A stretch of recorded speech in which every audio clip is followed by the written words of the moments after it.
ఇంకో ఎవిడెన్స్ కూడా చెప్తా ఉన్నా మీకు. ఇలా నిన్న కాక మొన్న ఇద్దరు మంత్రులు మాట్లాడుకున్న మాటలు, ఆ ఇద్దరు మంత్రులు ఫోన్లో మాట్లాడుకొని వాళ్ళు ఈయనని ఎన్ని రోజులు మనం భరించాలి, వాళ్ళన్న ఆ మంత్రులు మాట్లాడుకున్న సంభాషణ ఏంటంటే ఈ పొట్టోన్ని మేము ఎన్ని రోజులు భరించాలి, ఎన్ని రోజులు భరిద్దాము అని వాళ్ళిద్దరు మాట్లాడుకున్న చర్చని నెక్స్ట్ డే రోజు ఆ మంత్రుల ఫోన్ కూడా ట్యాపింగ్ చేస్తున్న ఇంత తర్వాత ఇంటెలిజెన్స్ రిపోర్ట్ ముఖ్యమంత్రి గారికి పోయిన తర్వాత ఇంకొక మంత్రిని ఒక మంత్రి ఇంటికి పంపించి ఆ మంత్రిని ఇంటికి పిలిపించి నేను ఏం చేసినా నా తప్పేమున్నది, మీరు ఎందుకు చేస్తున్నారు, ఇట్లా నన్ను ఎందుకు భరించాలని అంటున్నా అన్నది రేవంత్ రెడ్డి పిలిపించి మళ్ళా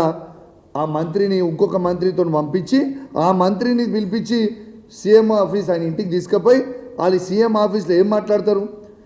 నేను చేయలేను మాట్లాడేదంటే మిస్టర్ మినిస్టర్ నా పని ఏముంది, నా పని మీ మంత్రులది ఎమ్మెల్యేలది ఫోన్ ట్యాపింగ్ చేసుకొని నేను ఇంటనే ఉంటాను, నేను చేయాల్సింది మా ఇంటర్వ్యూ అదే పని చేస్తున్నా, మీరు మాట్లాడేది ప్రతి తింటా అన్నది ఇది రేవంత్ రెడ్డి బరాబర్ అన్నాడు ఆ మంత్రులతోని. నేను చెప్తుంది ఫ్యాక్ట్.